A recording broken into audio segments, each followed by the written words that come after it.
Good morning. How are you? We're going to get started. Welcome to Senate Finance on Monday, Memorial Day. But we're all here and we're ready to roll. So would the secretary please call the roll? Senator Cannizzaro, Senator Goycochea, Senator Harris, Senator Neal, Senator Wynn, Senator Severs-Gansert, Senator Titus, Chair Don Daraloop. Here, and you can mark Senator Cannizzaro and Cole, I'm guessing, present when they arrive. So we will start with Senate Bill 191, and Senator Severs-Gansert, when you're ready to join us at the table, take your time.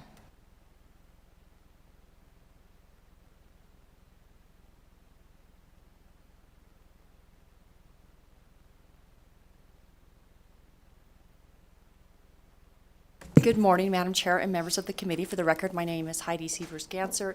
I'm the senator from District 15 in Northern Nevada. Today we have before us Senate Bill 191, and it does a couple things.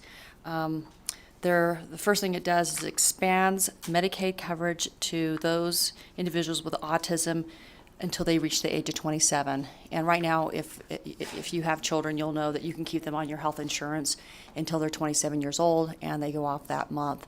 And so this would expand coverage through the age of 26.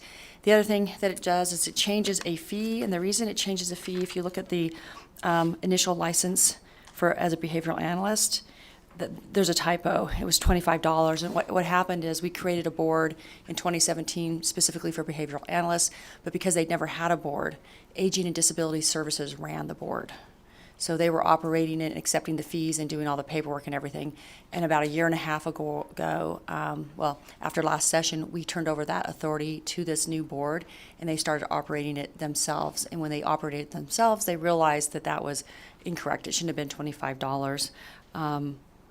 And I think we've got up to $450. I don't have the clean copy on me. I left it in my office.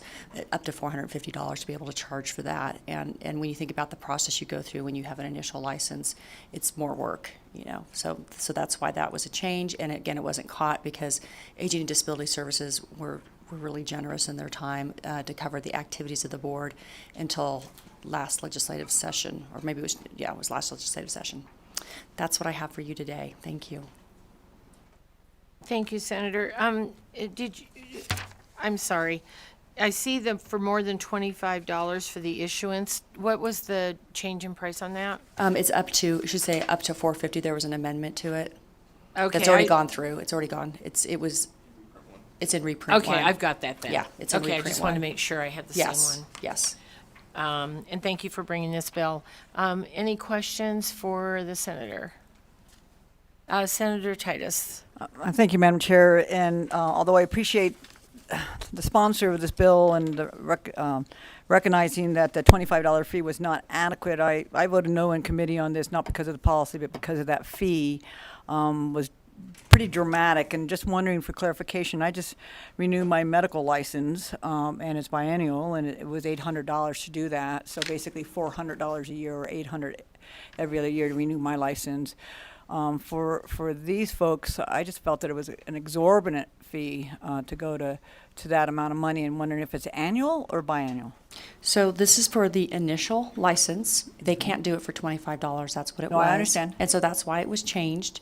And then when you renew it, it's up to $550 biennial. So you have an initial license, right? And then it's $550 for every 2 years. All right. Thank you, Madam Or Chair. $425, depending upon which license you're getting. You can see there's two under that. Thank you. For behavioral analyst or the assisted behavioral analyst is lower than that. So roughly, $275, $1250 or $275 And each year. do you know if they can do this all online? No, I don't know that. There should be some folks who testify that would probably know, who will help operate the board. They're not joining me in the presentation, but I do believe that they're going to try to weigh in. We got the notice yesterday, so I was trying to get people on alert. And you can get that to me afterwards. It's not a... Sure. Thank you. Thank you very much, and thank you for this, because these children need our support, so thank you. All right, If I see no more questions, then we will go to those in support of Senate Bill 191 here in Carson City, in Las Vegas. On the phone lines, BPS when you're ready. If you'd like to testify in support of SB 191, please press star 9 now to take your place in the queue.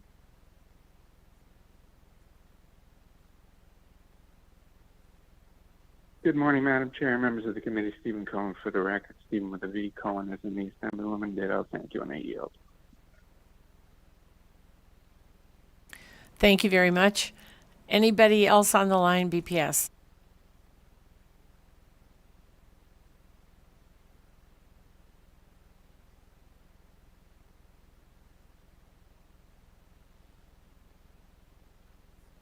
Hello, this is Deneen Drummond, DANNENE-DRUMMOND. Thank you for listening to my testimony in support of Senate Bill 191. In the Federal Register, Volume 87, Number 88, dated Friday, May 6, 2022, on page 95, the Department of Health and Human Services states, "We noted that some states have mandated coverage for the diagnosis and treatment for ASD up to a certain age. For example, a state has required coverage for enrollees up to age 18 with certain cost-sharing conditions. Similarly, some states' essential health benefits that cover ABA include age limits." It goes on to say the CDC estimates that 2.21% of adults in the U.S. have ASD. In their conclusion, they state age limits are presumptively discriminatory when applied to services that are covered as essential health benefits, and there is no clinical basis for the age limitation. Health plans across the country are removing the age cap due to this guidance. In Indiana, a father sued Medicaid when his 23-year-old no longer received ABA. He won the case because the court concluded that the age restriction unlawfully denies access to medically necessary services for individuals aged 21 and over who have autism. The judge backed her decision by asserting there is no evidence suggesting that ABA therapy does not benefit someone with autism after they turn 21. Additionally, we are seeing private health insurance companies in this state even, such as the Health Plan of Nevada, completely remove the age cap for ABA. Why is this important to me? On January 16th of this year, my son no longer could receive ABA due to age caps Medicaid had put on services. The day my son turned 21, he apparently no longer needed help in remediating the symptoms of his autism spectrum disorder. The autism just disappeared, according to Nevada. Imagine having a stroke and them saying, well, you are over 21, so you don't need treatment to help regain your ability to speak. Or, we know you have bipolar disorder, but you are over 21 now, so we won't cover it. If you can't see how that's discriminatory, I don't know what else to say. It's utterly absurd. I hope you will consider this when voting on this provision, and that you take to heart a world where you or a loved one is denied medical treatment because there is a certain age limit. So thank you for your time. Thank you. Next caller, please. If you recently just joined us, we are currently in support of SB 191.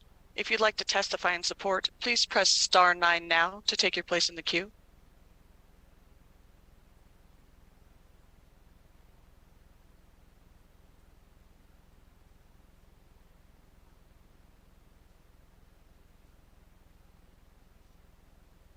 Hey, my name is Melissa Almanza, and for the record, and I am an ABA provider that is in strong support of this bill, as I believe that we need expanded services across the lifespan so that people can become contributing and productive members of their community. And right now, I get more calls for adult services than I do for kids services because there is such limited access. This would help us provide services across the lifespan and improve the quality of life for families across Nevada. I'd appreciate your support. Thank you. Thank you very much. Next caller, please.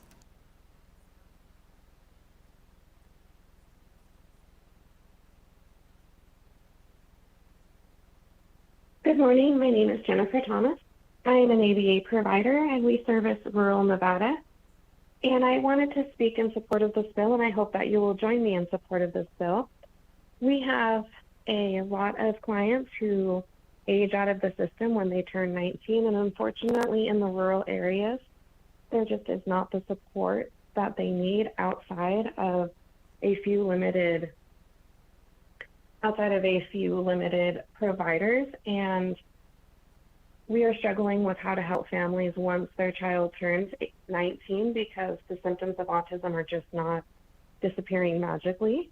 They are always there, and it's a very critical time. These students are leaving high school and they're moving into the adult world, and the supports that they've had are suddenly dropping off with little to no warning for a lot of these families. So we're just asking that you would increase the age cap to 27 to better align with commercial insurance mandates, and also to give support to the families in all of Nevada, but especially rural Nevada, that do not have a lot of other opportunities for support in their area. Thank you very much for your time and your support. Thank you very much. Next caller, please. Chair, you have no more callers wishing to testify at this time. Thank you very much. We'll go to opposition here in Carson City. In Las Vegas, on the phone lines, please. BPS when you're ready. If you'd like to testify in opposition of SB 191, please press star 9 now to take your place in the queue.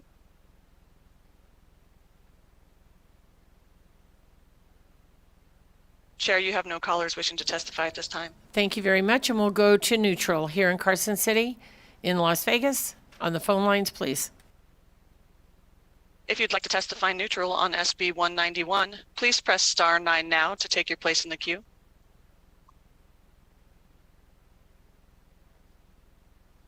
Chair, you have no callers wishing to testify at this time.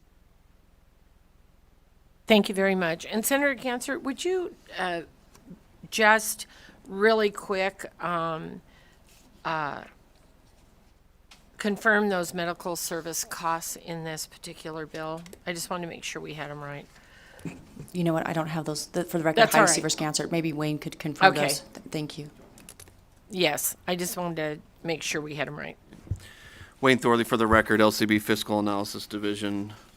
Regarding the fiscal note submitted by the Division of Healthcare Financing and Policy on this bill, the estimated cost to implement the extension of ABA services to age 27 is $2.7 million over the upcoming biennium. That is the total amount made up of federal funds, general fund, and county fund. Again, that's 2.7. The general fund portion is estimated to be over the biennium approximately $788,000. So of the 2.7 million, only 788,000 would come from the general fund. The rest would come from federal funds and county funds, with the vast majority coming from federal funds.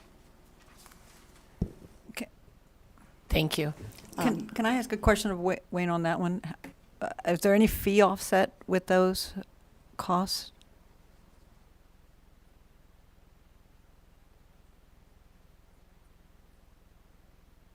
Ms. Crockett.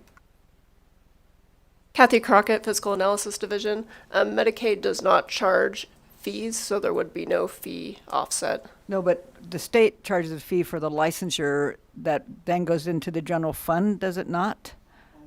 That's what I'm Oh. asking. So the fee of the person giving the service, right, the license fee, where do they go? The licensing fee goes into a separate budget account, and that supports the operating costs of the board, is my understanding, the licensing board.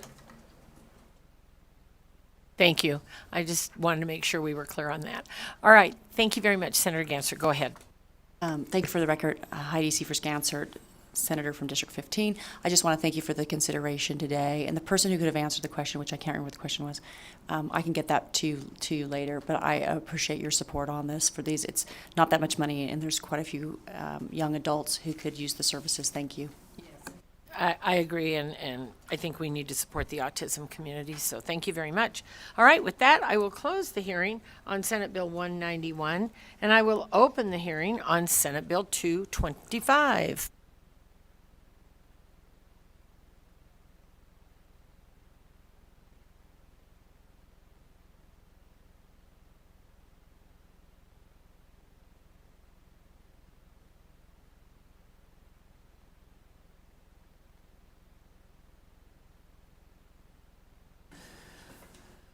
Good morning, Chair, members of the Senate Finance Committee. My name is Dallas Harris, representing Senate District 11. Thank you so much for taking the time to hear Senate Bill 225 today. Committee members should have just received a simple amendment from me, which should be uploaded on Nellis now, or if not yet, very shortly. As to the fiscal impact of this bill, there is none. The original fiscal note from DPS indicated that there may be a fiscal impact based upon rulemaking for the annual wellness exam, but alas, this bill did not establish the requirement to promulgate regulations for the annual wellness exam. That was a bill from 2021. Shepherded by Assemblywoman Monroe Moreno. And so committee members will see a true zero fiscal note from DPS online. As to the amendment, it just makes a small change and limits the amount of information that Post can ask for from law enforcement agencies once a peace officer resigns or otherwise separates from employment. There is already a notice provision, so Post will be notified when that happens, and then the amendment makes it so that there's also a kind of a bookend where whenever the investigation is completed and adjudicated, Post will get that information. With that, Madam Chair, I'm happy to answer any questions. Thank you very much. Senator Neal. Thank you, Madam Chair. So the fiscal note from Department of Public Safety on May 3rd is not relevant. So, because it says the bill requires the commission to establish requirements for the annual behavioral wellness test, and it is unknown whether this behavioral wellness visit will be a questionnaire or part of the annual physical. Thank you for the question, Senator Neal. Dallas Harris to the record to you through Chair Don Daraloop. Yes, that's correct. This bill actually did not establish the annual wellness exam. That was established in a previous piece of legislation. Now, you may see that language in blue language on this bill, and the reason for that is because Legislative Council Bureau Legal Division decided that they wanted to move that annual wellness exam from one place to another, but this bill does not create that new obligation. Additional questions? I have one on your amendment that you handed us today. I just want to make sure I'm clear. So if someone is being investigated concerning misconduct, and that's pending, and they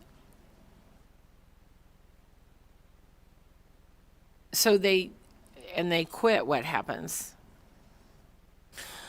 Thank you for the question, Chair Don Daraloop. Dallas Harris for the record. So if a peace officer is under investigation and they resign, the first thing that would happen is Post would be notified of the investigation.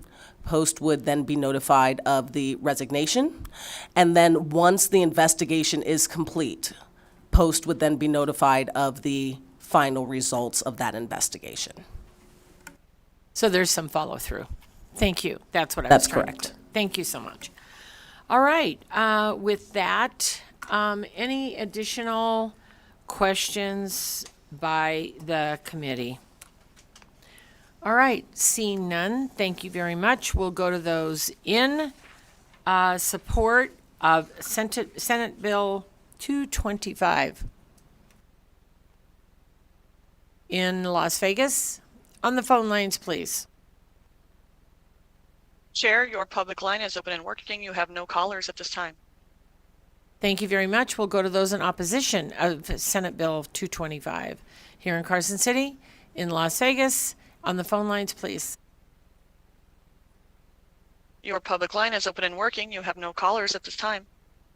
Thank you very much. And we'll go to neutral here in Carson City, in Las Vegas. On the phone lines, please. Your public line is open and working. You have no callers at this time. Thank you very much. Well, would you like to make any closing comments? All righty, then we will close the hearing on Senate Bill 225, and we will move on to Senate Bill 342.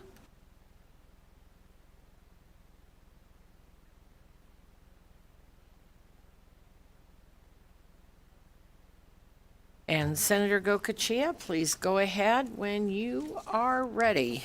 Take your time. Thank you, Madam Chair, members of the committee, and I appreciate you hearing Senate Bill 342. I'll be brief. I have with me at the table Dr. Michael Taglis, and who's out of Cabner, and Patty Porter from the Witchy. The bill was heard in education. It came out unanimous, so if I can refer to that, I think it was great. Long and short of it, it's $8 million to buy 70 slots at Utah State University for vet med.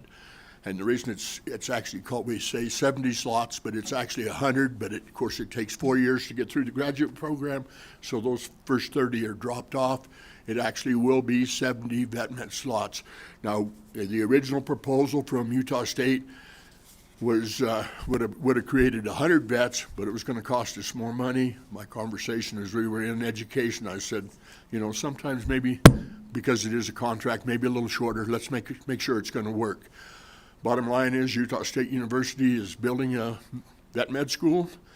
We don't have one in this state. I don't have to tell you, and I've got some experience with it, what it costs to go to be a veterinarian. And even as Ms. Porter can relate to, if you get a Witchy slot, doesn't mean you're going to get into grad school.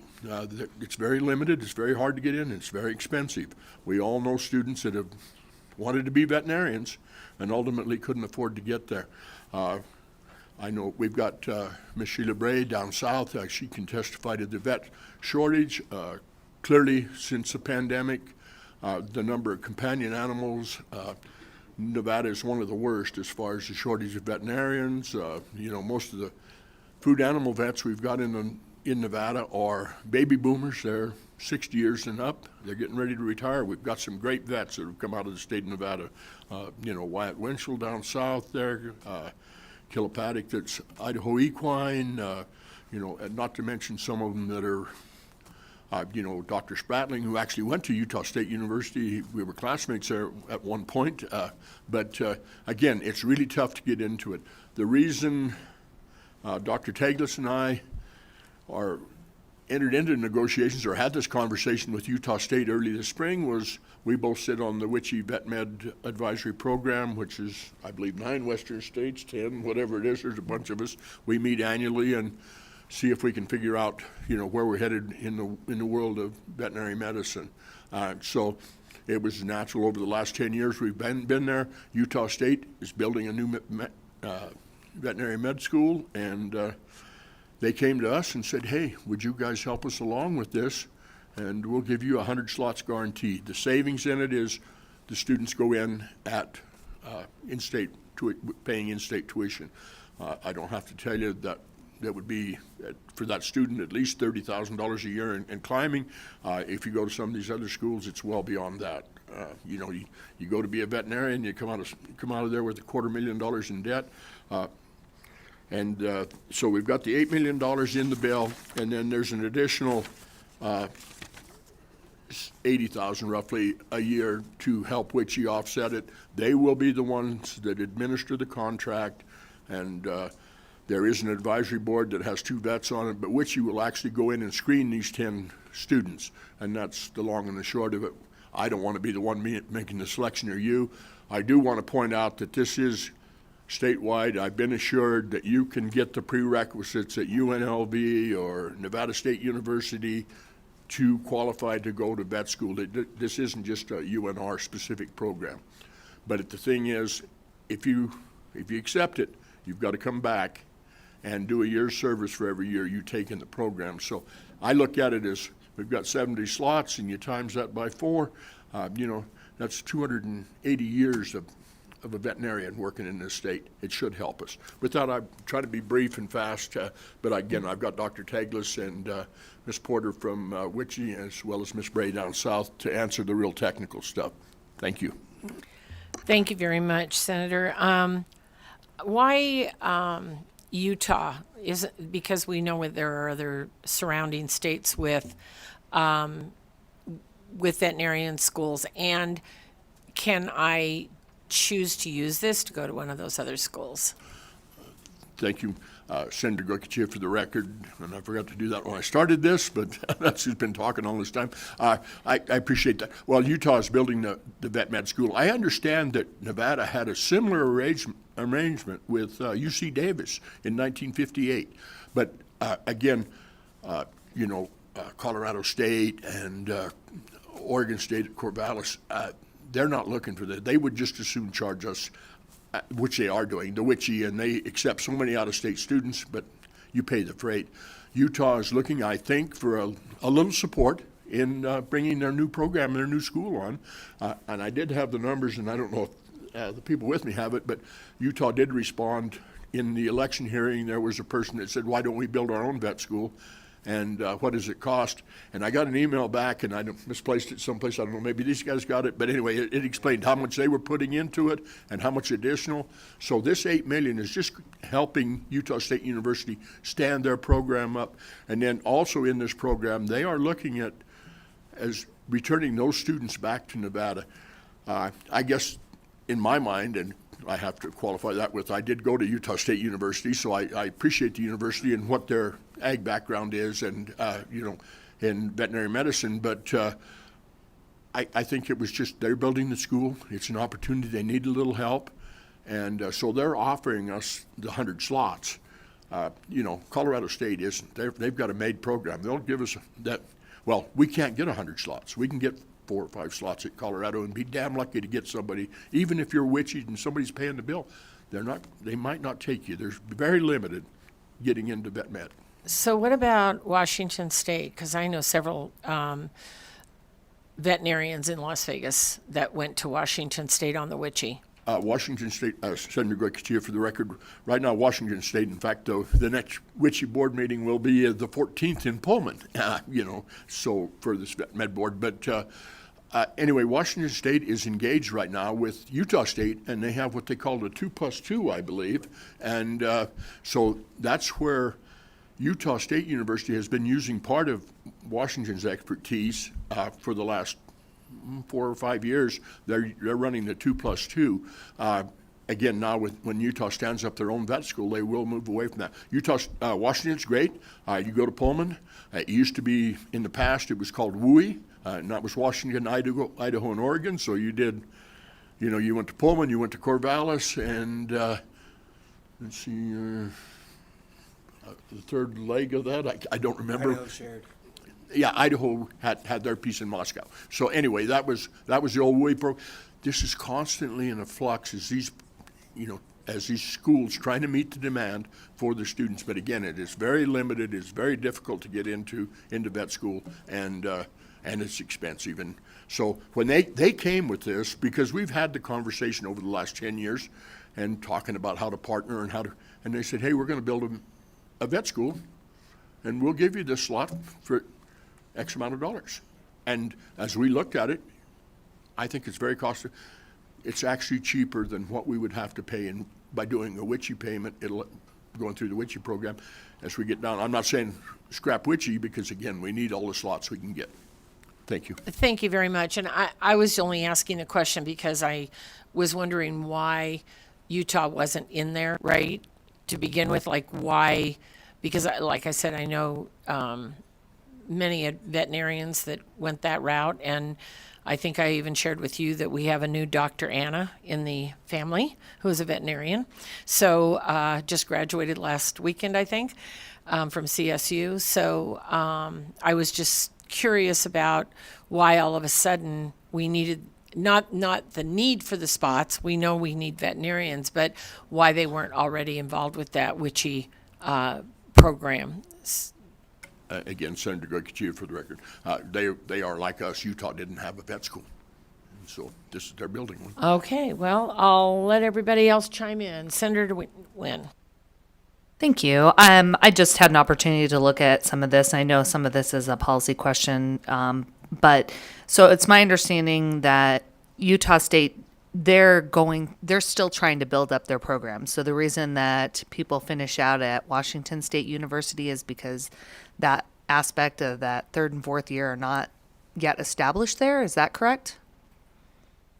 Senator Goycochea for the record. That's my understanding. Of course, I'm going to have to defer to Dr. Teglis here pretty quick because I'm getting way over my head. But no, yeah, they've been in the 2+2 because they provide part of it, and they have to go, again, it's all part of the grad school. That is why they are standing up their own vet med school. It will come online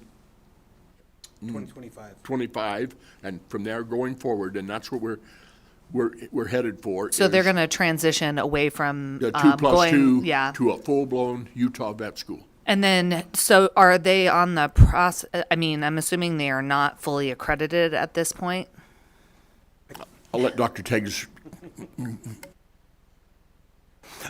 Mike Teglis, Teglas, for the record. Yes, they right now they have a 2+2 program with Washington State, just like Oregon had previously. With the funding from the Utah State Legislature, they will now be able to open up a standalone veterinary school. So accreditation will be through the AVMA. It'll be a provisional accreditation which is the standard for all veterinary schools until the first senior class graduates. And at that point, AVMA comes back and will grant the institution its full accreditation to be a standalone veterinary school at that point. So when do they anticipate having their full, so not until 2025, will Would they be be the able to entering start the class. full, and then it'll be 2029 where Correct. they will seek provisional accreditation? And then after that, they will go through the process of full accreditation? It's my understanding that provisional accreditation will be granted by the AVMA in 2025, but the full accreditation doesn't occur until they actually have a graduating class. And at that point, if everybody passes, there's a certain percentage of individuals that have to pass the NAVLE, the Nevada, and the National Veterinary Medical Licensing Exam. And at that point, they have accreditation, full accreditation, and the individuals that graduate are accredited veterinarians that can practice anywhere. So the individuals, the current students that are going through this 2+2 like situation, are they graduating as accredited? They are through WSU. Okay. Through WSU at this point. That's why they have that agreement. And so we'll be going into Nevada will be going into a similar agreement with Utah State, much like the WUI program Washington, Idaho have right now, where any students in Nevada would go through the USU program and then can come back to Nevada and practice. They could go anywhere they want, but there's provisions in SB 342 to entice them to come back here. I'm just a little concerned that we're putting a bunch of money into a program that we don't know if it's going to have full accreditation for students that we are investing in to come back. And I'm not against, I went to a provisional, UNLV was provisionally accredited when I graduated from it, but we had a little bit more control because it was our own state institution and we were funding it, here. I just have some concerns that, you had mentioned that Oregon State, I think, went through a similar 2+2 and provisional. Mm-hmm. Does this happen regularly in the standing up of these schools? So every school in the country, a professional school in the country has to go through a provisional accreditation. So UNLV and even UNR's medical school was provisional at some point until they got their full blessing from the medical board. All of the new veterinary schools that have been built, most of those have been private, have also started out with a provisional accreditation, and then at that senior year point is where the AVMA grants them full. And so it is a bit of a gamble for anybody that joins it because they don't have full, but every single school, I'm assuming USU is going to be in that same boat, is going to work their hardest to guarantee that they get accreditation. Otherwise, the entire program sort of sinks. Thank you. Like I said, just now we're relying on Utah Right. and Utah State and the Utah Legislature to make sure that they are appropriately funding that. And we're, in the meantime, sending them millions of dollars. So I just have some concerns about that. But thank you for the question, or the answers. Madam Chair, if I may, and again, Senator Goycochea for the record, but again, they are in the 2+2, and we understand that. And I also feel, Utah State University recognizes the commitment. They're taking our money, and at that point, and I recognize that graduating class has to graduate, I believe, 70%, or there's a fixed number has to pass the boards. But that's why they're going to be very particular about who they take into the system. And again, I want to point out we have an advisory board that's through WICHE with a couple of vets. We want to make sure we send good students, and that's why it's so tough to get into vet school. If you're not good, and you're not going to get there. But there's going to be a huge exposure for Utah State University if, in fact, we pay them this $8 million. It's for an accredited school. And there would be, I don't want to say we'd have to come back and sue them. In the end, they're going to perform, and I've got faith in that's a good program at Utah State University, as far as, especially on that end. They will perform, but if they don't, they've got a huge exposure. Those students, in fact, could come back and sue them. Thank you. I have a couple other clarifying questions. So, has there been other states that have done this for other programs? In other words, I don't think UNLV Law School asked for other states to support them, but have there been other states that have done this where they've gone in and given money to a different state to support shore up a program here?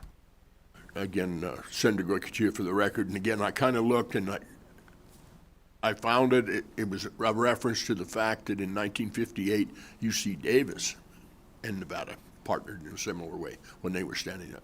They needed some money in California. And am I clear that,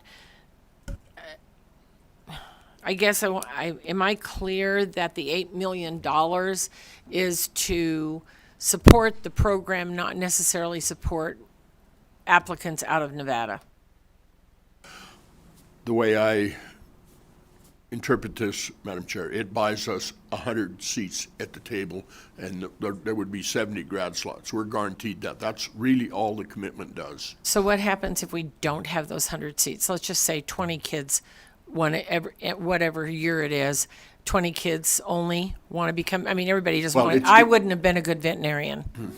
I would have been crying over the animals. So, right? So, I'm just wondering, if there's only 20 kids that want to go, what happens? Where's that money banked? It's actually only, because I'm saying 100, but it's 10 slots a year for 10 years.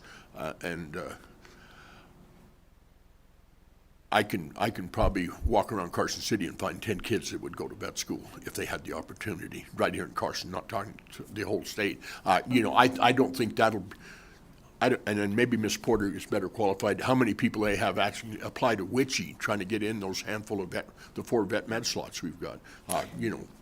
The demand is there. Ms. Porter, go ahead, and good to see you. Thank you, Senator Dondero, Chair, I should say, right, sorry.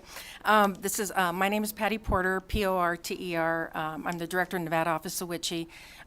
So in looking at the way this is proposed, and because this is one-shot funds, I did think about how if you were kindly to appropriate, then our responsibility as the Office of WICHE and the Nevada WICHE Commissioners would then have to enter into negotiations with Utah State University, contract negotiations, which I have similar questions as far as things like accreditation, and so we would want to be able to say, since this is a one-shot appropriation, it has to be spent by 2025, then we would want, for example, an accounting of all the funding, how they disperse per year for each student, and then also what the remaining balance was, so that we could keep track on our side. And then, yes, I would like to also have, if we don't fill all the slots, I want to know how that funding is. We want to negotiate that and say, well, if let's say instead of 10, we get 5, then can we get that also as, for lack of a better word, like a credit, so that we can then maybe the next year instead of 10, we get 15. So, or we extend out that 10-year commitment that they make with Nevada. So that would be one example we would have to negotiate in the contract. Other things that I would want is that I would want also in the contract for Utah State to be able to give me couple of things. I want to see the recruitment plan, how they're going to recruit students in our state. I also want to see their retention plan. How are you going to retain these students while they're going through the program? What supports are you going to offer these students? I also would want a dedicated person in their admissions office that would respond to our students directly, and also respond to our office directly. So there are things in there that I would want to see. Oh, and also I would want regular reports on the accreditation process itself and how they're doing, because and Dr. Taglis can also explain it, but with accreditation, you usually get visits once a year. You have to submit reports. It's not something like you get it and then you just show up and it's done. Every year they have to go through a process. They get reports, they have to respond, and they have to address those issues. So we would want to be aware and updated on that. And then lastly, I would want in that contract also to find out from them, what are you going to do if these students are graduate and they're still provisionally credited?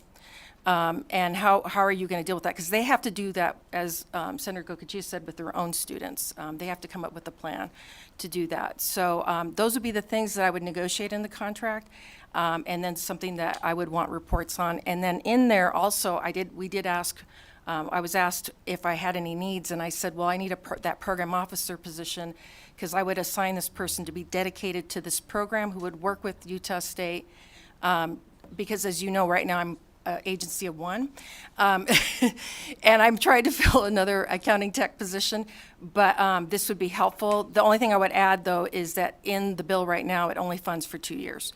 So I would need that further funded, at least for the years that this covers. So I don't know if that is helpful, but let me know if you want me to expand. All right. I know I have one other question here, but I'm going to ask mine, and then I'll go to Senator Wynn again. Dr. Taglis, I heard you say we would entice them to come back. And the word enticement almost made my head twitch. So can you clarify that, please? What does entice mean? Does entice mean we're going to pay them and then they have to come back? Or does entice mean, because my understanding with WSU was always you had to do 4 years. Yeah, so I'm sorry. I know you asked for Dr. Taglis, but this is Patty Porter, Director, Nevada Office of WICHE. So the reason why he said entice, but I don't know if you're familiar, I mean, I had testified about this, but with the Nevada Office of WICHE, for all of our programs, HPEP, PSEP, students have to sign a contract when they get that stipend, and they have to, in this contract, they also do a promissory note stating that if you do not come back and practice in Nevada, or if you drop out of your program, that stipend can convert to a loan with interest. So that is part of the contract that they signed. So I don't know if I'd call it enticement as more of a, it's a reminder, and also something that we explain over and over in the application up front. I have discussions with the students. So that's the thing to get them to come back and do for every year. We would be talking 4 years in Nevada. Okay, thank you. Senator Wynn. I'm sorry, I just have so many questions. You just listed out a bunch of things that are not in statute that would be included in, I guess, this MOU with Utah State. It just, I mean, you listed like 15 things. I think I stopped counting. I just have some concerns about that. You also talked about how this was very competitive. So if we have these 10 slots every year, are we guaranteed that Nevada students are going to be in those slots, or are they so competitive that let's just say that Nevada residents are not competitive in that program? Do they have to select those people? Or is that something that also would be considered in this MOU that is forthcoming? Senator Goicoechea for the record, and first and foremost, we had this loose conversation in which Utah State, Ken White, Dirk Vanderbilt, and this happened it's probably getting close to 2 months ago. I mean, we were talking about it, but it's pretty hard to actually get down, and we just didn't get down and hammer out an MOU agreement because we didn't know if we were going to get it funded. And if you can tell me today, okay, we can start negotiating in earnest. But yes, we're buying those 10 seats, and they will be filled. And as you look in that is the intent. They will be filled. You have to be at least a Nevada resident for a year. It's spelled out in the bill to qualify for this. No, we want to place Nevada students, and then they're in their program. They're also talking about they want to come back and when they do their residency, actually plug some of these students back into Nevada vet clinics so they can do their practicum, and by doing that, then maybe they'll be able to land in a community and find a home. So, but no, it's, you know, we've had a lot of discussion, but again, we never got really into negotiations because poor man has poor ways. You know, it's. Senator Gansert. Thank you, Madam Chair. So when I'm looking at this, number one, you have to be a resident of Nevada, so you've got the 10 slots per year, and then you're required to stay in the program, or it gets whatever has been put forward to offset the out-of-state tuition as an obligation becomes a loan, and then they've got a 5-year obligation to practice in Nevada after that. Is that correct? Director Porter, for the record. So it's not a loan, it's a stipend, but they're told that if they don't come back and fulfill their commitment, or if for some reason something happens, then it will convert to a loan with interest. Yeah, that's what I was thinking. Yeah. Okay. Mhm. And then I'm not sure this question, I had a couple questions. What's the capacity going to be of this program in Utah? So like how many slots are there per year? Like if we're taking 10 per year, is this a school that's going to have capacity of 70 per year or 50 per year? Again, Senator Goycochea, for the record, again, the most students we'd ever have in the program at any point would be 40 in the 4 years because it's 10 a year. I thought they were talking about around 100 students, but again, that's what they were going to try and run through a year. I assume they'll grow that as we grow. Clearly, we don't want to be, if they maintain that 100 students, then at some point Nevada would have 40% of the students in that program. Right. I don't think they ever anticipate that. I assume they're going to grow it. But again, they offered us in the conversation 100 slots over 10 years, 10 slots a year. Okay, and then we've had a bit of a conversation about Utah and how committed Utah is. So right now they've got a 2+2 program. Do you have an idea of the money that they've put forward so far just to be able to like start that program? Because we know when we started UNLV's med school, we put in substantial money. I think it was like $32 million to start it up because it was a med school, and then continuous funding after that. So how long have they had the 2+2 program, and do we have an idea of like the annual funding that they provide for that program, their commitment? Mike Teglis, for the record. I do have some estimates on how much, the cost from the interim dean at USU, the interim dean of the College of Vet Med. It's $75 million for a new veterinary education building, where the first, second, and third years will be taught. The fourth year is a distributed teaching model where the senior students go back out in the community and work in Nevada and in Utah at private veterinary practices. They have a $23.4 million annual operating budget that doesn't include tuition as part of this, and I think that was part of the funds that were initially set up by the state legislature, so about $98 million in total. Thank you. So it sounds like a substantial commitment, like $75 million to build a building and at least $23 million for operating, and that operating is really just for the first 2 years right now. So if it's a 2+2, but I imagine that will grow proportionally as they pick up the third year, recognizing that the fourth year is distributed. Correct. I believe that $23.4 million is with the 4-year program now instead of the 2+2. Okay, thank you.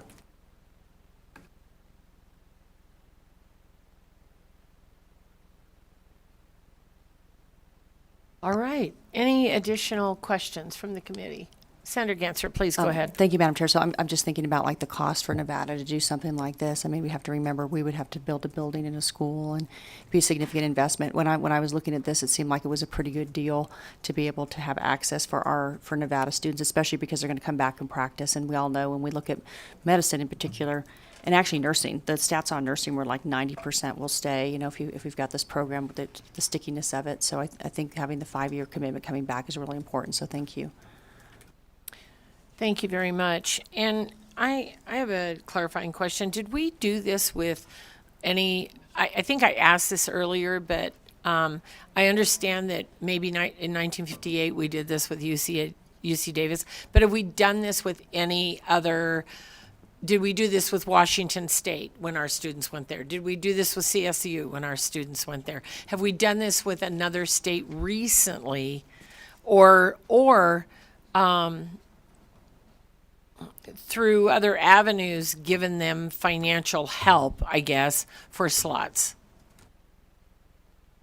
This is Mike Teglis again. Yes, I guess it depends on what you consider recently, but in the 1980s and the early 1990s, we had an agreement with Ohio State, the veterinary school there, where our students, I believe one of our past governor's brothers actually went through this program as well.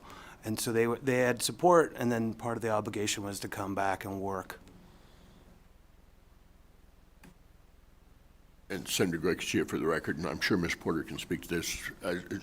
Typically, it's the WICHE program, and we've only got these 4 or 5 slots, 4 now, and that's really the only, otherwise you pay out of your own pocket. And again, I want to make sure you understand that even if you qualify for WICHE, doesn't necessarily mean you're going to get accepted at Colorado State. I mean, it's a rigorous plan. And the way I envision this, and I'm not saying we want to take lesser students, and clearly it's going to be up to Utah State University and their admissions commission whether they're going to accept these students. I mean, you're not going to be able to just roll a person in there because they're in Nevada. They're going to have to be, high-end students, or they don't want them. They don't want to kill their ability to get accredited. So it's still going to be very competitive, but it's just an additional slot. Instead of having 4, we're going to have 14. And do either Dr. Teglis or Ms. Porter, how many students do we have right now, a year, if you will, go to veterinarian school with WICHE out of Nevada? Is it 10? Is it 20? Because each school would have their own amount of slots, correct? Yes. So Director Porter, for the record, currently, as you remember, in 2021 legislative session, funding was eliminated for the vet med program. So we have 4 students that are graduating or have graduated this year. So we don't have anyone else in the pipeline right now to start. So, but those 4 have graduated, and they'll be coming back to serve. So the numbers have always been small because it's really expensive. The stipend alone is $30,000 something, and we're just paying differential. So, If I could add to that, Mike Teglis, for those 4 WICHE spots, there are roughly, and this was when WICHE was funded every year, roughly about 25 to 30 applicants for the 4 spots.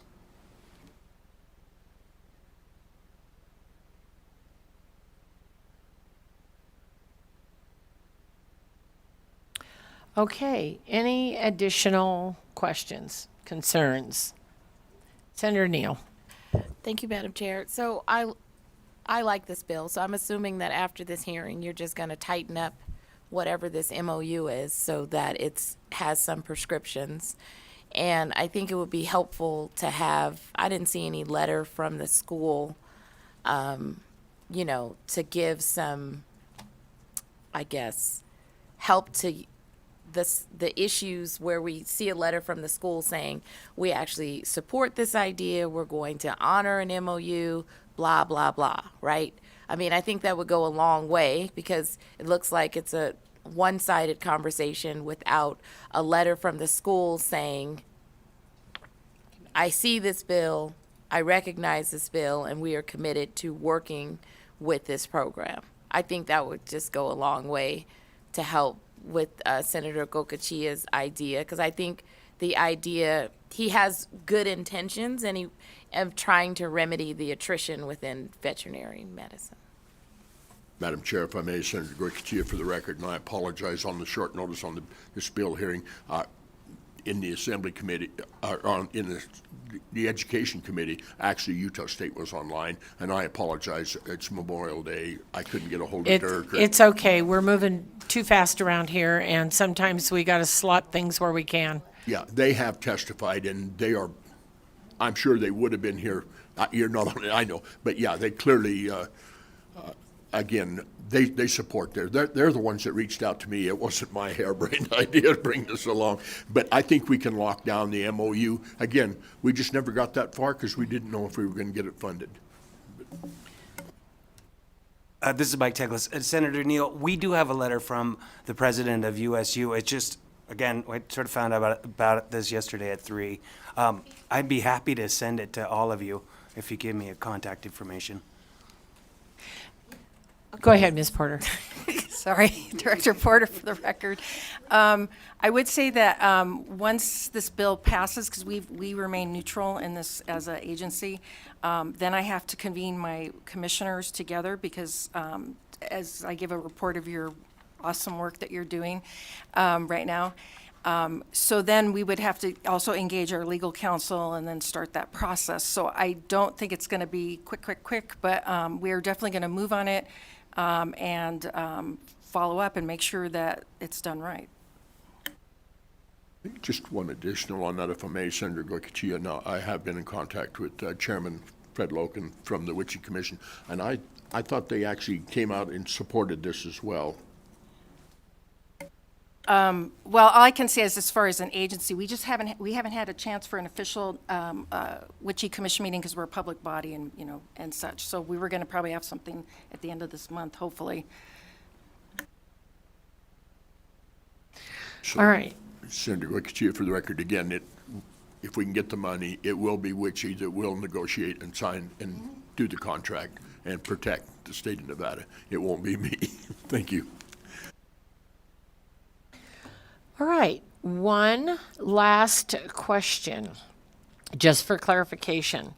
So are we clear, not am I, but are we clear that if there are 10 applications and 4 of them are really awesome people and 6 of them are just like, we're worried about this person even being able to do the program, or maybe they're not a good fit, whatever people that review those applications think.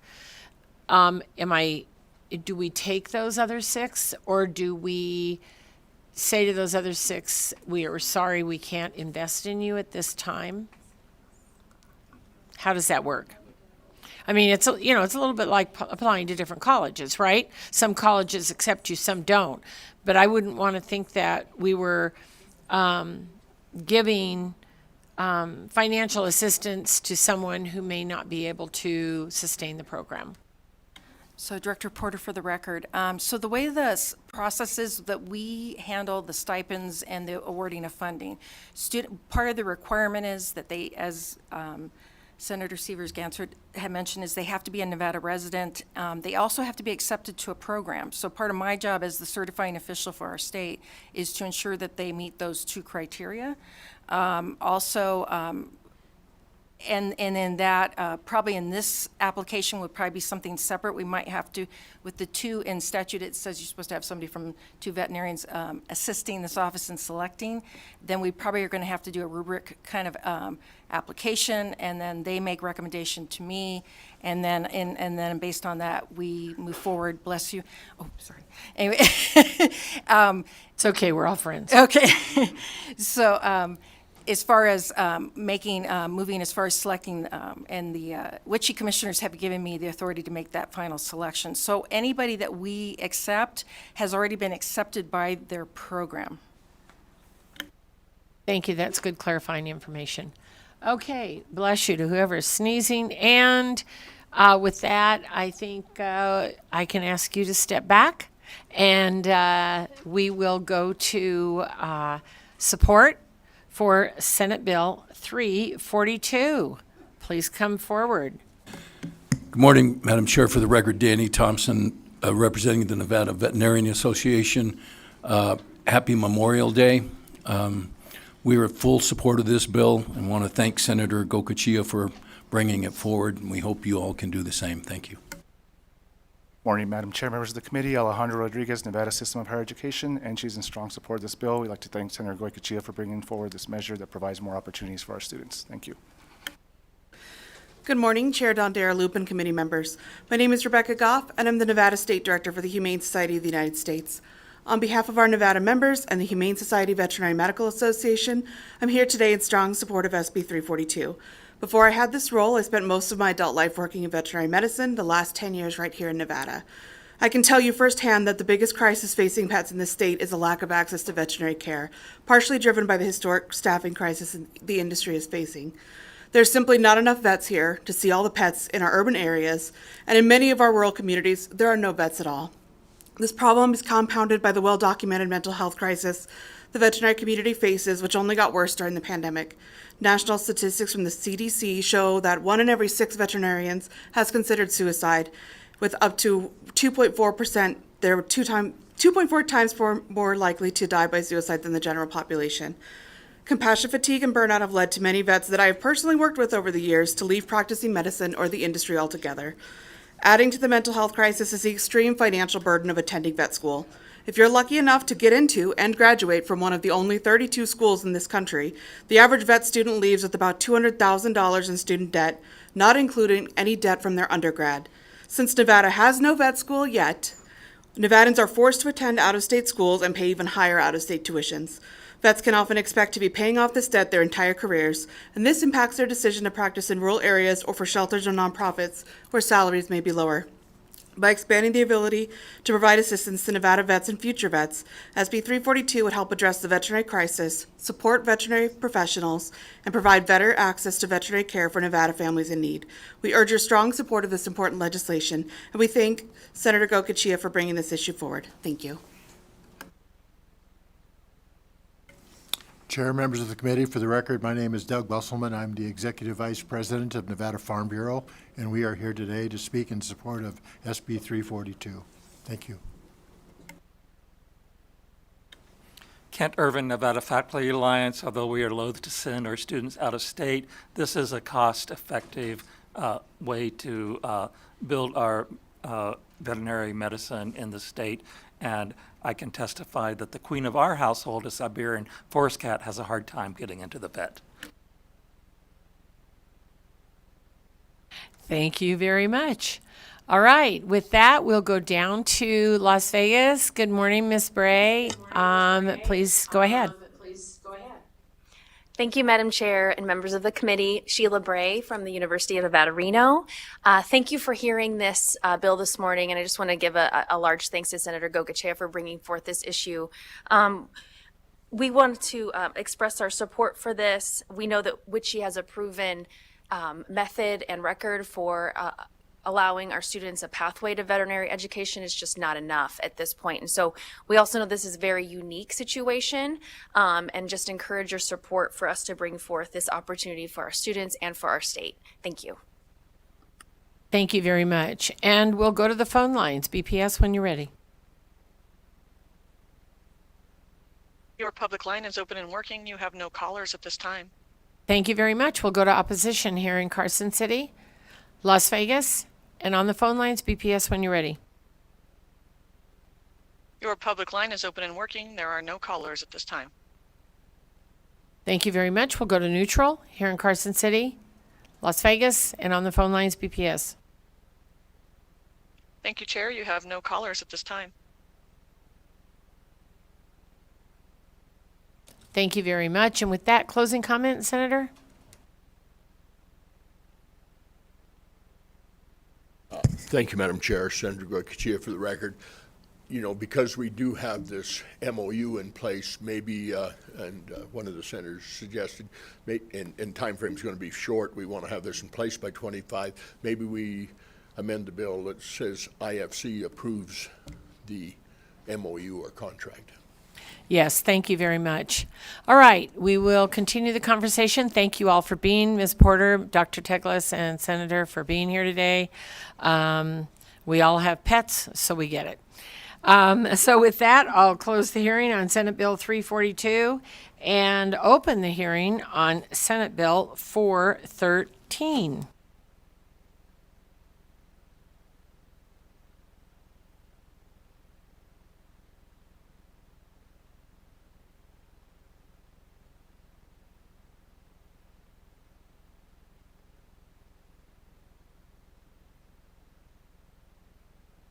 All right. Good morning, Chair Dondero Loop, members of the Senate Finance Committee, Dallas Harris for the record, here to present Senate Bill 413, and we'll just get right down to it. There are two fiscal notes on this bill. The first and largest is from the AG's office. However, you all should have a mock-up in front of you, which would remove the fiscal note from the AG's office in total. And so this 336K roughly in the first year, and 432 in the second year, and 864,000 in the future biennium would be gone if we adopt this amendment. You also have a fiscal note from the Department of Corrections. A large portion of that fiscal note is to do the coding that would be necessary in order to change the sentence credit system. And so that is just absolutely unavoidable if we're going to do this new good thing. And also they feel they're going to need one additional position. So that is all. I have Ms. Victoria Gonzalez and Mr. Widmer here in case you all have any technical questions that I cannot answer. But with that, Madam Chair, we're happy to take any questions. Okay, thank you very much. And with that, questions? I think we need to digest just for a second, so give us a minute.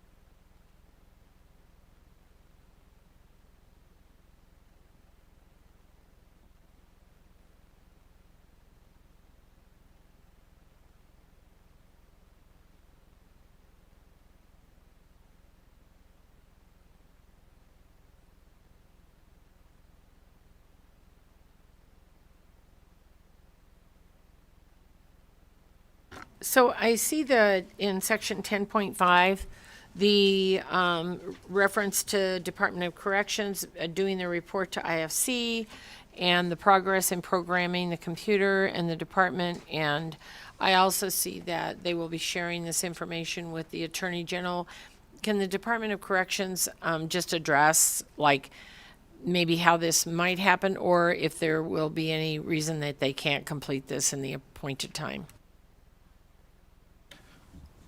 Thank you, Chair. Kirk Widmar, Chief of the Offender Management Division for the Department of Corrections. My division is responsible for the sentence calculation of all the offenders assigned to the Department of Corrections. I believe that currently we're working with our vendor on the integration of our current calculation engine. In the foresight of, with fingers crossed and hoping that this bill will go all the way through the process, we've already engaged them related to, and that's what you see represented in the fiscal note, related to the coding. The initial intention of the bill was to meet the deadlines by January of 2025. So stretching it to July of 2025 affords us the opportunity to that much more time to work with our vendor to make sure that the coding is in place, tested, and proven to be effective before we go live, as well as the reports that we would share with both IFC and the Attorney General's office step by step through that process. That's the biggest hurdle, if you will, is when you're working with vendors. We understand conceptually how the calculation is going to work. Translating that into software, obviously that's not my expertise, that's theirs.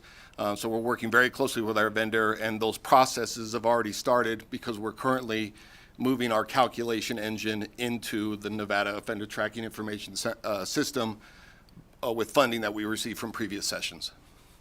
Thank you very much. And Senator Harris, would you confirm then what the actual fiscal impact will be on this bill? Yes, thank you, Chair Dondero Loop, Senator Harris for the record. And so in fiscal year 23-24, the Department of Corrections is asking for $354,269. That is largely the $300,000 makes up the most portion of that for the coding. In fiscal year 24-25, it's $74,746, and then the future biennium, $149,492. And what that number represents is one additional position to do audits and calculations for these sentencing credits. And so if this committee chose to grant that position, that this would be the fiscal impact for the state. Does the Attorney General still have a fiscal? I'm sorry. No. I'll say it as many times as I can. Thank you, Madam Chair. Dallas Harris for the record. AG's fiscal note is now 0 if this amendment is adopted. Thank you. Senator Neal. Thank you, Madam Chair. So in regards to the section 10.5, now that the information will be shared with the AG, in their fiscal note, their concern was the amount of petitions they may need to review. So what does the sharing, so if the information is shared, what will the AG actually be doing in this scenario? Thank you for the question, Senator Neal. Dallas Harris for the record to you through Chair Don Darrell Loop. And so there are two pieces to this amendment. The first that I think actually probably has a pretty large impact on the fiscal note is moving the date out to July 1, 2025. So kind of setting that off a little bit further. The information sharing allows the AG's office to ensure that there will not be an influx of additional petitions because the program was not set up or ready to go on time.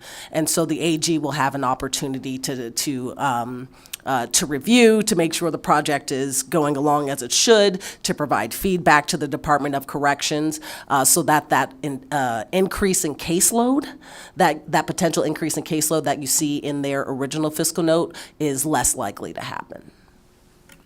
Madam Chair, follow-up. So you're expecting for this to have a delayed hit. So after 2025, will the AG come back with a fiscal note saying, I mean, that's what I read. Yeah, thank you for the question, Senator Neal. Dallas Harris for the record. I am hoping that answer is no, they will not have to come back. But this will allow the AG's office to have a little bit of time to see what the impact of the change is. And if it actually will increase their workload, and we'll have a bit more information for the next fiscal year if for some reason things go wrong and they do have increased cases. But we'll at least be able to collect some of that data, and the AG's office will have a better idea of how this might impact their workload. Thank you very much. Senator Wynn. You know, I love this bill. So my mind is blown that there would even be a consideration that this would create more work. If anything, it seems like it would completely eliminate like a majority of what the Attorney General has to deal with these sentencing computations. So not really a question, just more of a statement. Thank you for that, Senator Wynn. Dallas Harris for the record to you through Chair Don Darrell Loop. That is how we are also reading this piece of legislation, but we wanted to make sure that we were working with the AG's office and that they felt comfortable about how this might impact their office. We don't want to throw things out of whack, and so we've worked together to put this amendment on it, and that made them feel a bit more comfortable. I'll also note the AG's office is in the room, and so I don't want to speak for them too much, and if the committee wishes to hear from them at all, I'm sure they'd be happy to come up. No, and I appreciate you working together. I know that this is a huge, shift in the way that we do this, and so I appreciate that. But I also know that I know they deal with a lot of these habeas petitions and a lot of this in their office, and this is a very common sense kind of solution that fixes that for them. So I'm hopeful that that is in fact what it actually does for their office as well. Would the AG's office like to come up and tell us if they agree or disagree with that, or would you like to just wait? Your choice.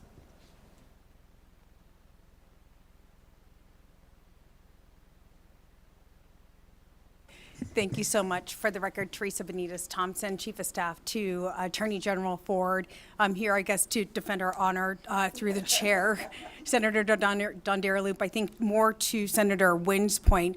So I want to thank Senator Harris for working with us. So we spent a lot of time with our second chief of, who works over post-conviction work and all of the many petitions that we get within this world of the habeas and the prisoners who file. Also with our second assistant attorney general who oversees that position. And the goal was that, and we never opposed the bill, the goal was to get an appreciation for what the concept was and what the senator's trying to do versus the practical implication and the prisoners who will file when they have concerns. We were looking at the process change and just trying to ensure that in that process change, we didn't inadvertently have, as you heard, conversations before, a bill with an enactment date before we had a system that was ready to go live. Because if you started producing documents and giving them to the prisoners on a date, or there was a date in statute, and then they're not getting a document or they're getting something that's running behind, then we could have petitions just from that. So that's exactly the smoothing process that we were looking to address, and we're really thankful that the senator appreciated that and worked with us on that implementation. Thank you. All right, any additional questions? Senator Gansert? Thank you, Madam Chair. So in section 1.1, you've got A, B, C, D for exceptions. And I know we've had to go back and revise some of the bills that we have because sometimes we miss things. And so I was wondering about crimes against elderly, like hate crimes against elderly, children, those types of crimes.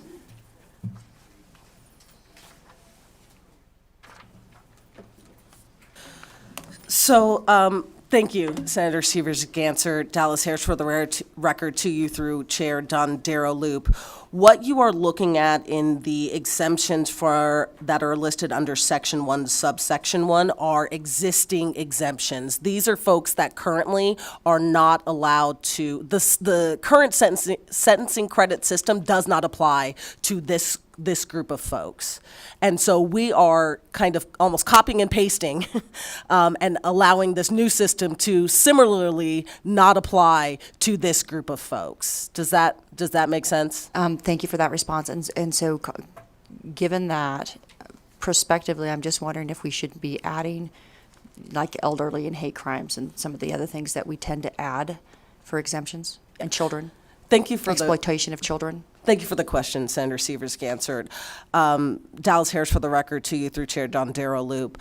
I am not opposed to necessarily taking another look at whether we have the right exemptions or not. However, the goal of this bill was to simply translate our existing system into a new, much more efficient one. And so the way that this would work is designed to really reflect how sentence credits are already working. And so we didn't want to mess with some of those other policy choices. Thank you. I just know you've got two dates, right? You've got before July 1st of 2025 and after July 1st, so it gives you an opportunity potentially to look forward to some things that we probably should be excluding. And then my other question was, it's like 35% of their sentence, but like at what time do they have to be in this program for a minimum of 5 years or 10 years? Like when do they actually get the credit? At like what point in time do they earn it? Thank you for the question, Senator Severs-Gansert. So the great thing about this is that credits will go away. There will no longer be some idea of you having to earn a credit or getting a credit, which may or may not actually translate to 1 day or 3 days or any of the other many confusing things. And so what will happen is when you are sentenced, you will know the earliest date of eligibility for parole, and that date is determined by 35% of your sentence. Currently, we have a projected system. So you're sentenced, and then your eligibility for parole date is projected, which can move from month to month to month, forward and backward, depending upon whether you actually earn credits that we are assuming you may or may not earn. And so we're getting rid of all of that in order to create some type of certainty, not just for the folks who are incarcerated, but also for victims, right? You will have a much better idea of when you might need to show up to a parole hearing. And what we're going to do under this system is essentially assume that you are working your program. And so if your program says you need to get your GED and hold a job and do X, Y, and Z, anything short of that will move your date forward. So this is, let's assume you're on your best behavior, you'll know what your day is. And I think that gives folks a light at the end of the tunnel and kind of encourages them to work their program so that they can stay on that date. Does that make sense, Senator? Thank you. And then, so if they don't meet the requirements of the program, what is the process to where they're removed from the program, or they lose those credits, or lose the revised term? Yes, thank you for the question, Senator Severs-Gansert. Dallas Harris for the record to you through Chair Don Darrell-Loop. And so working the program is simply really you're incarcerated and you have a plan of things you're supposed to be doing while you are serving your time. And so there's no program that you actually have to apply to or enter into. However, if you are not meeting those metrics, much like today where you wouldn't earn credits, your date would move forward. And so there are carrots and sticks that the Department of Corrections can employ if you are supposed to be going to work and you're not showing up, right? There's an opportunity for some punishment there, right? And your date might move. So that's how it would work. Thank you. And so is that going to be promulgated in regs, or what does that look like? How do we know what that looks like? Thank you. Kirk Widmar for the record, and Chair through you to the Senator. The currently already in regulation, we have statutory good time forfeiture or reinstatement. Because statutory good time is now converted to and represents a percentage, what will happen is an offender will receive warnings of noncompliance with their case plan, with it escalating to a point of a major violation of failing to meet their case plan, and they will have time added towards their minimum. So a 35% now becomes whatever the 15-day, 30-day, or 60-day are the three increments we already have in place related to repeated violations. And so what we would use that same already approved both in statute and in administrative regulation, use that same model to, if an offender is just not complying with going to school, doing their community service, doing the things that are part of their case plan, then they will receive disciplinary action against them. That will result in that gap between the 35% of their minimum to closer to up to 100% of their minimum term served, that, we can never add more time than the judge has already given them. So we will take them up to 100% of their min related to noncompliance before they can go to the parole board. Thank you. And Chair, if I can just add one additional thing. It's important for the committee to note, this is really just when you're eligible for parole. You're going to go before the parole board and they will see how well you have been behaving, any type of discipline that you have been subject to, and they will be able to make a determination. This bill does not provide for automatic release at your eligibility date or anything like that. The parole board will remain in place to be able to make a proper assessment about whether someone is prepared to reenter society or not. Senator Wynn. I guess I have a question. I know I sat on the policy committee, and obviously I do this in my day job, so I have a lot more knowledge of the current system and its problems. But from the NDOC perspective, and this is probably a question for you, because of the confusion and because of the problems that we have with our current system, how many complaints and how much of your staff time is dedicated to explaining to victims and incarcerated folks and their families and the victims' families on when someone is coming up for parole or when they are being, because it's a moving target. Like, you can go in there and follow someone month to month and it changes. So how much of your time is dedicated to this? Chair Kirk Widmar for the record through you to the Senator. Thank you for the question. I'll share some of the testimony that I shared during the policy committee because I think it answers the question. For about 5.5 decades, Nevada has used this credit scheme. And so its benchmarks are made with each conviction that puts a group of offenders into a type of credit calculation that is required based on their conviction. And so you have layer upon layer upon layer, and then bills like SB 71 for aggregation is passed that have nothing to do with credits, but requires the aggregation of all sentences brought together. So that then complicates the credit calculation. So to say that it's a difficult process is a huge understatement, and it's hard to explain that to folks. Since the interim committee where I testified on Senator Harris, who became, I think was foe during the committee, and it became friend since, related to our inability to be transparent with everybody in the criminal justice system, to include the victims, to include the individuals serving the time, and how, because it is that moving target. My staff, I have 27 staff assigned to my division, of which 15 of them are solely dedicated to the sentence calculation side of it, and they spend hundreds of hours, easily a month, hundreds of hours, thousands of hours a year, engaging family members, not to mention all the caseworkers that are out in the field trying to explain these sentence credits.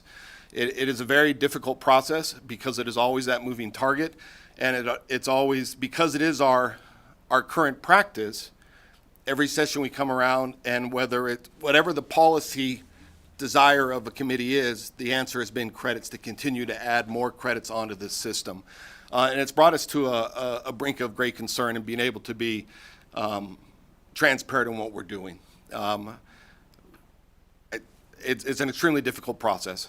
I know I'm neutral, as I'm supposed to from my position, but I'm passionately neutral, if you will, related to this subject, because at the end of the day, it lands on my lap. The one thing I will share is we spent some time recently. I was subpoenaed into federal court, and although the judge recognized that the act of parole was a state issue and not for hers to decide, because her and her staff could not make heads or tails of our credit system, we spent the greater part of a Friday afternoon explaining to satisfy her, to ensure that we had not invoked harm against the individual because we had applied the credits incorrectly. So even though it was a jurisdiction that did not fall to her because of the harm aspect, it did, and her staff could not make heads or tails of it. And so it is a very difficult process. I spend times with judges, DAs, public defenders all the time. Well, if I do this, what does that look like? And we have those conversations, and I conduct that training as much as I possibly can to try to educate people currently in our system. So I hope that answers the question. Seems incredibly subjective, the old way. But I appreciate your passionately neutral friend as opposed to foe. All righty. With that, any additional questions from the committee? All right. Thank you very much. And with that, we will find more passionately in support people of Senate Bill 413 here in Carson City, in Las Vegas, on the phone lines, BPS when you're ready. If you would like to testify in support of SB 413, please press star 9 now to take your place in the queue.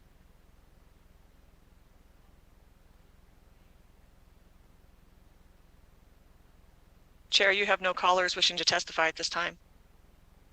Thank you very much. And we will go to opposition here in Carson City, in Las Vegas, on the phone lines, BPS when you're ready. If you would like to testify in opposition of SB 413, please press star 9 now to take your place in the queue.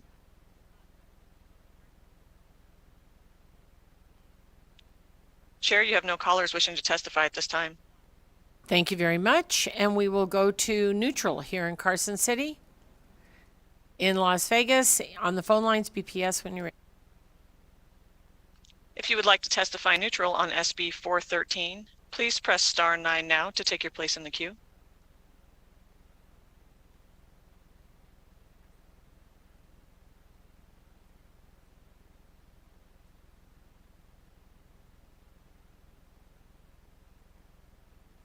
Caller 036, please press star 6 to unmute yourself.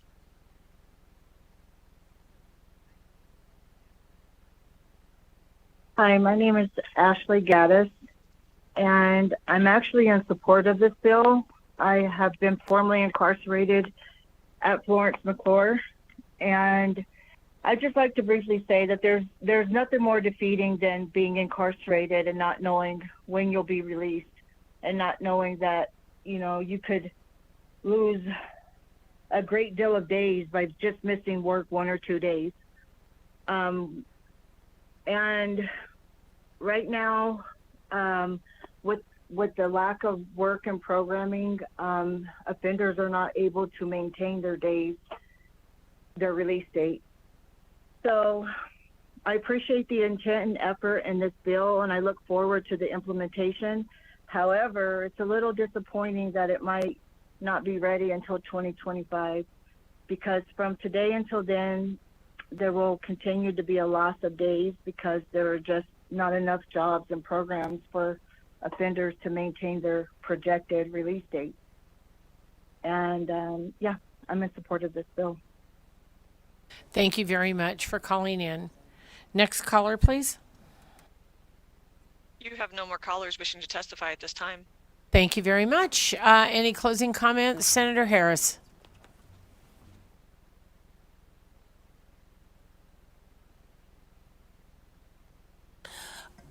Just briefly, Madam Chair, Dallas Harris for the record. Thank you for taking the time to hear this bill. I know that it's kind of a complicated issue, but I hope that you all heard that we need to do something about the way that these sentencing credits are calculated. And what you have before you is a ingenious solution, frankly, developed not by me, but by Ms. Gonzalez in consultation with Mr. Widmer and the rest of Ms. Gonzalez's fantastic team that does not give any particular benefit to the folks who are incarcerated, but also does not punish folks additionally by moving to this new scheme. And we can have further policy discussions about who's eligible for credits, who shouldn't be in future legislatures. But we have an opportunity now to flip this system into something that makes a bit more sense without rocking the boat. Thank you, Madam Chair. Thank you very much, and thank you for the presentation. All right, with that, we have completed our bill hearings. We have folks that are presenting bills and are not at the dais right now. So we are going to have to take a recess. I cannot give you an exact timeline right now. I would love it sooner than later, but in the meantime, you'll just have to stay tuned. It won't be like your standard, like we're going to recess for 15 minutes. So we'll be at recess. Thank you very much.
All right, you see how we work around here? We're out of recess and we're back to work.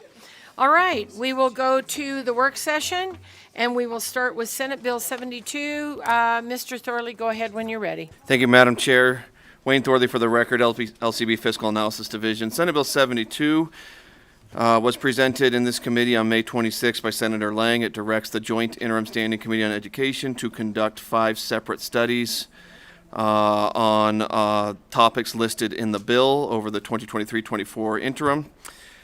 During testimony on the bill, it was indicated that these 5 separate studies were more of an agenda or direction for the interim committee for their workload and not necessarily related to hiring outside contractors or appointing additional committees to do subcommittees to do additional work.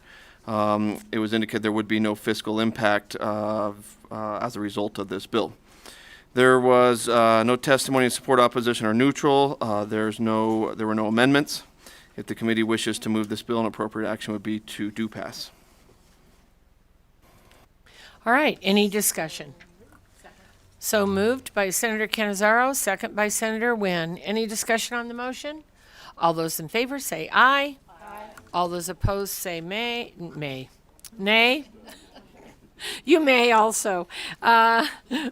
Motion passes, and I will take the floor statement on this.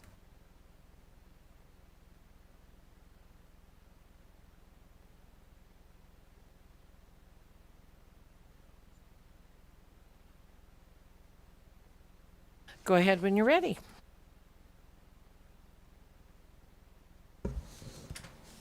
Kathy Crockett, Fiscal Analysis Division. The next bill for work session is Senate Bill 246, the first reprint. It was heard on committee on May 23rd and presented by Senator Neal. The bill revises the city charters of the City of Las Vegas and North Las Vegas to require each city to establish a workforce development program in coordination with all applicable agencies that provide workforce development services, to reduce the rate of unemployment in all areas that have a high rate of poverty. In addition, the bill requires the cities to post information about the program on websites, public buildings, and in utility bills for city-owned or operated public utilities. In addition, the bill makes a general fund appropriation of $5 million to the Southern Nevada Enterprise Community Board for the purposes of carrying out the Southern Nevada Enterprise Community Improvement Project. Senator Neal provided a conceptual amendment, which all senators should have on their desk. That would amend section 3.2B to specify that the charter committee should meet quarterly. I believe that is on page 6, line 31. The bill would also delete section 4 in its entirety, which would eliminate the $5 million general fund appropriation in the bill. Therefore, it appears there would be no state fiscal impact with the bill. The City of Las Vegas and City of North Las Vegas did submit fiscal notes on the bill. There was no comment in support. The City of North Las Vegas and Nevada League of Cities and Municipalities provided testimony in opposition on the bill, and there was no commentary in neutral. If the committee wishes to take action on the bill, the motion would be to amend and do pass with Senator Neal's conceptual amendment. Thank you very much. Senator Neal. Thank you, Madam Chair. So I just wanted to bring up a couple of things. So in the provision where North Las Vegas had the note on having to have staff for the workforce piece. So currently on their website, it says the City of North Las Vegas works with a variety of federal, state, and local partners for workforce. They do work with workforce development, DETR, College of Southern Nevada, College of Southern Nevada Division of Workforce and Economic Development, and then they do a customized training program. So I don't know why this would the only codification is making sure that it's prioritizing poor communities and giving equal treatment to all groups in order to participate in the program. In addition, the opposition that was on the bill related to the charter committee piece, I went back and I reviewed the prior hearings on SB 184 where I don't take any of Senator Spearman's language, but I allow the Charter Committee to meet and give the Charter Committee some protection to meet. I looked at all of the opposition from the mayors. So there was a group mayor letter that basically said they wanted to run through the Charter Committee, which is what this bill does. I read through Cedric Creer, Councilman Creer's letter of opposition, which he said he wanted to run through the Charter Committee. I read the newspaper article where Governor Lombardo said that he would veto 184, and he said that the veto was because he wanted it to run through the Charter Committee. Only language that I adopted in this bill was to allow the Charter Committee to meet. None of the other language is in here, and it just establishes that the Charter Committee can meet, and if there are any concerns or issues related to them meeting, that they can then seek or tell the interim government government affairs committee about those issues, and also be able to bring a violation for abuse of power, which is limiting their ability, and that I also make the city clerk have to just follow the law, right? So the law says they can meet, they can go forward. But I wanted to put that on the record because the opposition was that somehow I'm doing something outside of what was stated. And I feel that North Las Vegas and the city of Las Vegas, that this particular provision is just protecting the Charter Committee and allowing them to meet, which is what everybody understands, which is to allow the citizens to decide what are the issues that they would like to bring forward to the legislature. Thank you very much. All right, with that, seeing no more comments, I'll accept a motion. Senator Canizaro moves, amend and do pass. Second from Senator Wynn. Any discussion on the motion? Senator Gokachia. Thank you, Madam Chair. And she talked about the amendment. I don't have it in writing. I'm sorry, but it's probably on Nellis. But did you say? Oh, okay. I missed it. But anyway, let's see, we're section 3.4, sub 4. Is that deleted? The City Council and City Manager shall not threaten or harass. Has that been deleted? So, thank you for the question, Senator Gokachia. No, I did not delete it, and the reason why I did not delete the abuse of power provision is because I think that that's super important, mainly because, and I'm going to put this on the record, is that right after I had this hearing that I was attacked in the newspaper, and that the abuse of power, I think, is a real thing related to this particular jurisdiction, and I feel very strongly that because they are openly attacking me, and I've only done policy that serves the citizens of North Las Vegas, that this particular provision has to protect regular citizens who don't sit in the position that I do as a senator. And I feel like if they can come and attack me, then what are they doing to a regular person who just has an address?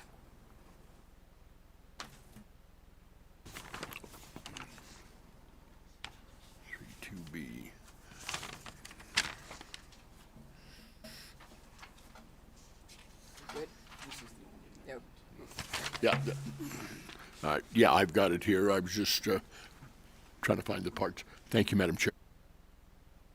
Take your time. If you need to peruse the bill at your leisure, go ahead if you have other questions.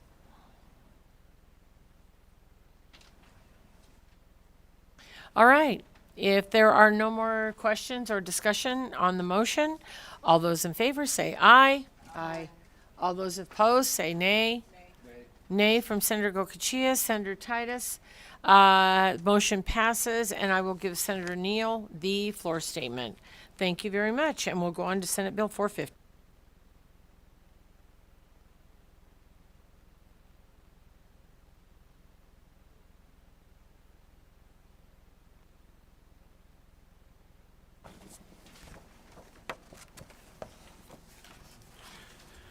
Thank you, Madam Chair. Wayne Thorley for the record, LCB Fiscal Analysis Division.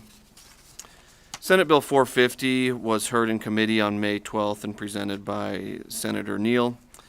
The bill establishes a program for the relocation of persons residing in the Windsor Park neighborhood of the city of North Las Vegas. In the interest of time, I will just point the committee's attention to a conceptual amendment that was submitted by Senator Neal dated May 21st. You should all have a copy at your desk. A copy of the conceptual amendment is also available online at on Nellis.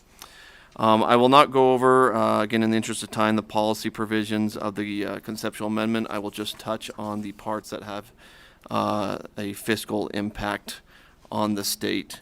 If you go to the second page of the conceptual amendment and look at lines 9 and 10, there is a revision in section 11 to remove 10 million and replace with 12 million. This would require the city of North Las Vegas to pay back $12 million to the state for the relocation of Windsor Park residents out of their monthly tax distribution by the Department of Taxation. The payment would be made to the department until it is paid off over a period of 4 years. So that works out to $250,000 per month for 48 months or 4 years. That the city of North Las Vegas would be required to pay. They would not receive from their monthly tax distributions from the Department of Taxation. Also, if you look at number 10 on the conceptual amendment, this amends section 11 to add a new section that would add $25 million in American Rescue Plan Act coronavirus state fiscal recovery funds to fund the provisions of this bill. So the total cost would be the $25 million in ARPA funds and then the $12 million from the city of North Las Vegas that would be paid through withholdings from their tax distributions. Happy to answer any questions that the committee members might have, and again, apologize for the short summary, but recognizing the committee is short on time.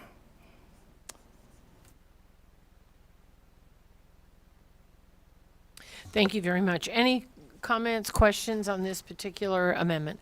Yes, Senator Titus. Thank you, Madam Chair. I certainly am sympathetic to the whole situation, and it's truly a disaster. But looking at this amendment, I just want to make clear, I know that some of the houses have been sold, and I'm concerned about those folks potentially now being able to cash in on a pretty good deal from the government. Looking at your amendment here, conceptual amendment, on number 5, those folks would not be entitled to this money. Again, some clarification. It says original homes only. And so how would this look for those that have been sold, say, in the last year or two? Madam Chair? Senator Neal. So in the actual original bill, we dealt with the Department of Housing will have to arrange special financing. So if you look in the original bill on page 5, which is section 9, sub 5A, we dealt with that particular provision. They would continue to pay their mortgage. We just have to create a special program in order to, so basically it's like a swap. They're not, the folks that have a mortgage that were duped into purchasing these homes would continue the mortgage that they currently have. It's just that we would have to, the housing division would then basically pay off that existing mortgage and then reissue a mortgage and then have them continue to pay the amount that they were paying in their original mortgage, but it would just be a different setup. And that is the provision in the original bill. The piece that's in sub 5, which deals with the original, in the conceptual amendment, I just needed to make clear because on the relocation, because this bill has come out, just to try to clear up, providing the proof, number one, that you are a legitimate resident that lives there, because I have gotten a call since this bill came out from a realtor who apparently claimed they owned a lot which wasn't under their name, asking if there were going to be any sales of the lots and a person seeking to cash in, right, on whatever they perceive to be a city deal. And so that's why I needed to specify that you have to have proof that you're original resident, that you are either a descendant who is living in that property, or you are there by either will, trust, or whatever it is that establishes that you have a right to exist there. And that's why I put the exclusion that if you are a corporate owner, you are excluded from this remedy unless it is a family trust, because I know that some of the homes still are owned by a family trust where they have a family member still living in the property. Great, thank you for that clarification. Thank you very much. Any additional questions on this particular bill? Senator Goicoechea. Yes, thank you, Madam Chair. I want to kind of follow along. So, because that's my concern, that somebody might have, came in there in the last 5-6 years and bought it. And clearly, because the place is, fallen in, they bought it for nothing. And now they'll be able to. So you're telling me under the way you've got the bill amended and drafted now, those people wouldn't qualify. So if you are a corporate owner and you decided that you are a corporation that's not a family trust, the remedy doesn't apply. If you are a homeowner who ended up buying one of these homes that shouldn't have been sold to them and you're a regular family, we are going to create a new mortgage in a different house. They will continue to pay a mortgage. We are not, in order to get them out of a property that basically is falling down around them, we need to be able to move those Latino families, but we're going to have their house will be encumbered with a mortgage. So this new property will be encumbered with a mortgage from the Division of Housing. So they're not walking away free and clear. They're having to continue to pay their mortgage and then pay off that mortgage through whatever the 30 years or 20 years or 25 years that they have left. It's the same thing if there's anyone that happens to fall into the mortgage, encumbered by a mortgage or deed, which is in the original bill on page 5. Yeah, and I'm just going to follow along with that. Now, let's say they're paying a mortgage, and because clearly the neighborhood being what it was, they bought the house for, let's say, $80,000, where you couldn't touch anything for $80,000, and yet the new home they'll be moving into will be, have a value of, let's say, $400,000. So the fact that they went in there and bought that home in the last 5 years at a fire sale, I'm going to be completely blunt, but then you turn around and they'll move into a brand new home and really only be paying, less than 30% of the cost of the home. So the area that I'm looking at, first of all, you can only have a mortgage based on what's the value in the area. And that's why I've tried to be real clear about them being close to the area that they're currently in, so that the value and the appraisal value is really close to where they currently are, right? We're not talking about moving them by Grand Teton and where they're $500,000 homes. We're talking about keeping them in the same census area and then moving them as a census group. So trying to deal with the fact that the home shouldn't have been sold to them in the first place, right? And it was out of no control of theirs that a realtor, from what we've, in the community meetings that we've had, that there's just been open lying. Like, they saw the cracks, they saw the things, and what they told them is that, well, you'll be able to contact your home insurance and they'll fix it. And then when they contacted their home insurance, they were like, we're not fixing it. And so when we've spoken to the Latino residents, there was literal lying. They lied to them. Like, they said, we'll fix these things, we'll fix these cracks. Like, and I think at this point, because they didn't know, right? We heard in their testimony, they didn't know that the houses were not supposed to be sold to them, which, as a state, we need to have care about the fact that they were duped. And they happened to fall into this community that had been sinking over 30 years, and now we're trying to figure out what that remedy is. This remedy is also no different than what the city of North Las Vegas attempted to do back in 1992. The only difference is that in 1992 and 1994, when they constructed the 45 homes, they were poorly constructed again, right? Which prevented them from continuing to pass wealth down to their families. So in this case, why I'm having the state housing division be in control of it to make sure that the property, number one, is properly constructed, that we're going to have a lot more control and oversight over whoever this developer is to make sure that there is not a second poorly constructed home that continues to perpetuate the problem. And so the mortgage that they have, that's why I have the provision in there that with anything out of the restitution payments, which is coming from the Fannie Mae dollars and the CBDG dollars that are supposed to be sitting with the city, which they claim represents $2.7 million, that those families will have to use a portion of that for their new home insurance and their new tax payment. And so we're going to, give them that buffer, but after that, they're going to have to set aside a portion of that to take care of the home insurance and the new tax payment that will come from that.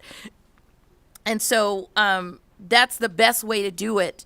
And that particular piece is because, as I mentioned on the record, the Fannie Mae general obligation bond that's been at the city since 1998, it was supposed to have been generating $300,000 a year for these families. And that's why I have that language in here that there is other money out there that can assist these families. And that's why I spent so much time trying to track the money down and track the budgets and put that in the record within Senate revenue around where exactly is this money and how much is being generated every year from the $4 million general obligation bond that was purchased by Fannie Mae for the specific relocation of these families.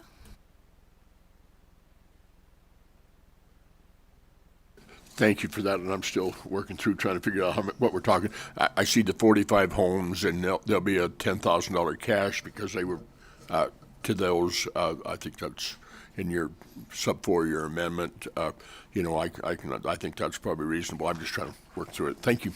So I think it's very important to note that the only money that I'm using in sub 4 that's related to the relocation are the CBDG dollars, which currently, if you look at the city of North Las Vegas budget, there are 3 buckets. And one has CBDG, one has CBDG Fannie Mae. And so the original language, federal language that I have researched and found said that the money could be used for rehabilitation of property or relocation. And so knowing that there is, in quotes, this is what was stated on the record, that there's $2.7 million left over in this particular bucket, what I'm not clear on is how much is generated from the Fannie Mae dollars, because it's supposed to generate every year, and my understanding that bond has not been extinguished. And so I'm tacking that on here because there is residual money from the first 14 million that should have been applied, and now I'm making it apply to these families who I put in legislative minutes that their paint was peeling within a year of moving in. Their tub paint was peeling within a year of moving into these 45 new homes, and that they were poorly constructed, and that the set aside caused their homes and their doors to face each other rather than face out.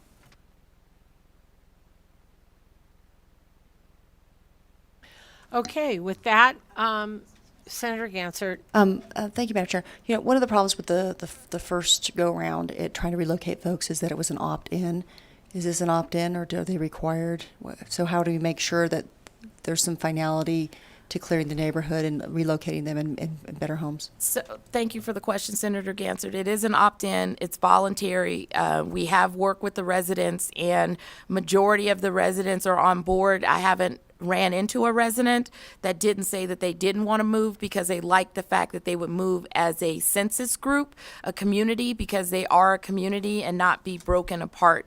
And so our last person, who was Annie Walker, who has lived there since the 60s, who is now 86 years old, she has even decided that she will go forward with the community because her daughter still lives with her, and she wants her daughter to have a home that she can that she can live in and that won't flood when it rains. Thank you. Just to follow up. So are we going to get intermittent reports to the IFC? Yeah, thanks. Yeah, thank you for that, Senator Gansert. I believe I had that in here, but I will, if not, I will make sure that there is intermittent reporting from the Division of Housing, because I definitely wanted to make sure that we were staying on top of this every step of the way, if not every month, to see what the progress is.